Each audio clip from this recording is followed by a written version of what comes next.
Doctor Yunus আগেই বলেছিলেন উনি নির্বাচন দিতে চান এপ্রিল মাসে আগামী বছরের, আর তারেক রহমান চাচ্ছিলেন এবছরেরই ডিসেম্বরের মধ্যে নির্বাচন দেওয়ার কথা বলেছিলেন। কাজে এই বিরোধটা দূর করা দরকার ছিল।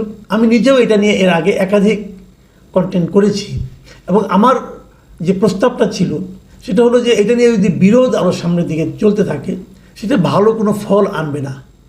কাজে একটা সমঝোতামূলক ব্যবস্থা হওয়া উচিত এবং আমি ইঙ্গিতে এরকমই বলেছিলাম যে মাঝামাঝি একটা জায়গায় আসলে ভালো হয় দুই পক্ষের জন্যই, মানে বিএনপির জন্য এবং ডক্টর ইউনূসের জন্য। কারণ বিরোধটা আমাদের জাতির জন্য কোনো ভালো ফল বয়ে আনবে না। আর ব্যক্তিগতভাবে আমি আগে থেকেই বলেছিলাম যে আমি ডিসেম্বরের আগেই নির্বাচন করার পক্ষে, অক্টোবর হলে সবচেয়ে ভালো হয় আর তা নাহলে বড় যে ডিসেম্বর। এটা আমি পার্সোনালি বলেছিলাম। কী কারণে বলেছিলাম, কী কারণে এই সময়টা আমি নির্ধারণ করেছিলাম সেটা আমি ব্যাখ্যা করেছিলাম। যাই হোক, সেটা অন্য ব্যাপার। ডক্টর ইউনূস কেন এপ্রিলেই নির্বাচন করতে চান এ বিষয়ে কোনো ব্যাখ্যা উনি কখনোই দেন নাই, কখনোই দেন নাই। এবার কী হলো, এই বৈঠকটা নাকি খুব, যতটুকু আমি দেখলাম, একটা যৌথ ব্রিফিং হয়েছে এবং সেই ব্রিফিংয়েও 2-3টা পয়েন্ট মাত্র তুলে ধরা হয়েছে এবং সেই ব্রিফিংয়েও এই কথাটাই বলা হয়েছে এবং সে বরং আমি ব্রিফিংটা আপনাদের এই যৌথ ব্রিফিংটা পড়েই শোনাই কিছু কিছু জায়গায়। সেখানে কি কি বলা হয়েছে, কি কি বলা হয়নি সেগুলো আমি বলি। ওইখানে তারেক রহমান প্রধান উপদেষ্টার কাছে বলেছেন যে উনি প্রস্তাব দিয়েছেন যে আগামী বছরের রমজানের আগে নির্বাচনের আয়োজন করার জন্য। এবং উনি এটাও বলেছেন দলের চেয়ারপারসন বেগম খালেদা জিয়াও মনে করেন যে ওই সময় নির্বাচন হলে ভালো হয়, মানে রমজানের আগে। রমজান শুরু হবে আগামী বছরের ফেব্রুয়ারির 19-20 তারিখ, এরকম সময় আর কি, তার আগে নির্বাচন হতে হবে, এরকম কথা উনি বলেছেন। জবাবে প্রধান উপদেষ্টা কী বলেছেন এই কথাগুলি একটু মন দিয়ে আপনারা শুনুন। তিনি বলেছেন, আমি হুবহু পড়ে শোনাচ্ছি, তিনি বলেছেন তিনি আগামী বছরের এপ্রিলের প্রথমার্ধের মধ্যে নির্বাচন অনুষ্ঠানের ঘোষণা দিয়েছেন। সকল প্রস্তুতি সম্পন্ন করা গেলে 2026 সালে রমজান শুরু হওয়ার আগের সপ্তাহেও নির্বাচন আয়োজন করা যেতে পারে। আমি এই লাইনটা আরেকবার পড়ি, আরেকবার মন দিয়ে শুনুন। সকল প্রস্তুতি সম্পন্ন করা গেলে, যদি সব ধরনের প্রস্তুতি সম্পন্ন করা যায়, শেষ করা যায়, তাহলে 2026 সালে রমজান শুরুর আগের সপ্তাহেও নির্বাচন আয়োজন করা যেতে পারে। নির্বাচন করা যাবে তা না, যেতে পারে। তারপরে উনি বলেছেন সেক্ষেত্রে সেই সময়ের মধ্যে সংস্কার ও বিচারের বিষয়ে পর্যাপ্ত অগ্রগতি অর্জন করা প্রয়োজন হবে। অনেকগুলি কিন্তু শব্দের মারপেচ আছে, আমি আবারও বলি। কি করতে হবে, সেই সময়ের মধ্যে, মানে ওই নির্বাচনের আগের মধ্যে সংস্কার ও বিচারের বিষয়ে পর্যাপ্ত অগ্রগতি অর্জন করা প্রয়োজন হবে। মানে সংস্কারের বিষয়েও পর্যাপ্ত অগ্রগতি করতে হবে এবং বিচারের বিষয়েও পর্যাপ্ত অগ্রগতি অর্জন করতে হবে। আচ্ছা, বিচারটা কার উপর নির্ভর করছে? বিচারটা কে করছে? বিচারটা করছে একটা আদালত। তো আদালতের বিচার প্রক্রিয়ায় সময়সীমা নির্ধারণ করে দেওয়া কি যায়? যখন একটা বিচার শুরু হয় তখন সবচেয়ে প্রথম দেখার বিষয়টা কি? সবচেয়ে প্রথম দেখার বিষয়টা হলো সুবিচার। আদালতের প্রথম দেখার বিষয় হলো উনি সুবিচার করছেন কিনা। এখানে দুই পক্ষের আইনজীবী থাকেন, এখানে এই মামলাগুলিতে পাবলিক প্রসিকিউটররা থাকবেন। আর বিচারটা কার বিচার হবে? একজন ব্যক্তির বিচার, নাকি এক গ্রুপ অফ পিপুলের বিচার, নাকি একটা গোষ্ঠীর বিচার, নাকি একটা দলের বিচার? বিচার শব্দটা কিন্তু এখনো ক্লিয়ার না।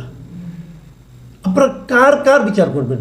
তো সবগুলো বিচার আপনি 6 মাসের মধ্যে করে ফেলবেন, মানে পর্যাপ্ত অগ্রগতি সম্পন্ন করবেন আপনি? করতে পারেন, আমার কোনো আপত্তি নেই, হলে হতেও পারে, সবগুলোই হয়ে যাবে। সেক্ষেত্রে কি সুবিচার নিয়ে প্রশ্ন উঠতে পারে না? এই বিষয়গুলো কিন্তু অনেকগুলো শর্ত, অনেকগুলো পয়েন্ট কিন্তু এখানে আলোচনার জন্য থেকে যাবে ভাই। এটা কিন্তু খুব ক্লিয়ার অ্যান্ড সিম্পল না। এখন যদি অগ্রগতি সম্পন্ন না হয়, অর্জন না হয়, তাহলে কি তারা নির্বাচন ডিসেম্বরে আপনার ফেব্রুয়ারিতে হবে না, রমজানের আগে হবে না? এই বিষয়গুলো আসলে ক্লিয়ার না, আমার কাছে অস্পষ্ট মনে হয়েছে।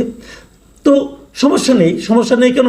আমার কাছে যেটা অস্পষ্ট মনে হচ্ছে সেটাকে বিএনপি আবার ক্লিয়ার মনে করছি।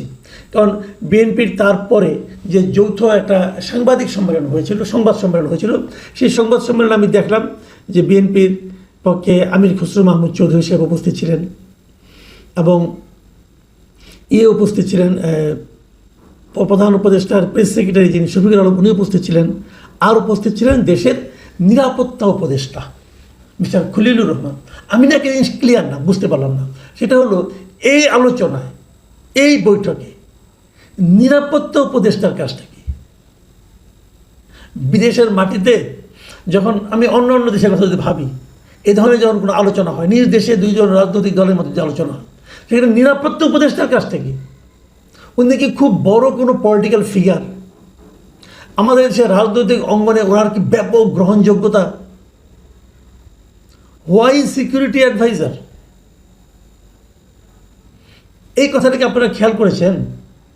আমি একটা জিনিস লক্ষ্য করবেন, আপনারা এই কাজটা কিন্তু আসলে প্রেস সেক্রেটারি করতে পারতেন, অথবা একজন সিনিয়র কোনো একজন উপদেষ্টাকে রাখতে পারতেন এখানে, যারা এই আন্দোলনের সঙ্গে ছিলেন, এরকম কাউকে রাখতে পারতেন, আসিফ নজরুল সাহেবকে রাখতে পারতেন, কোনো সমস্যা ছিল না। তার নিরাপত্তা উপদেষ্টা কেন?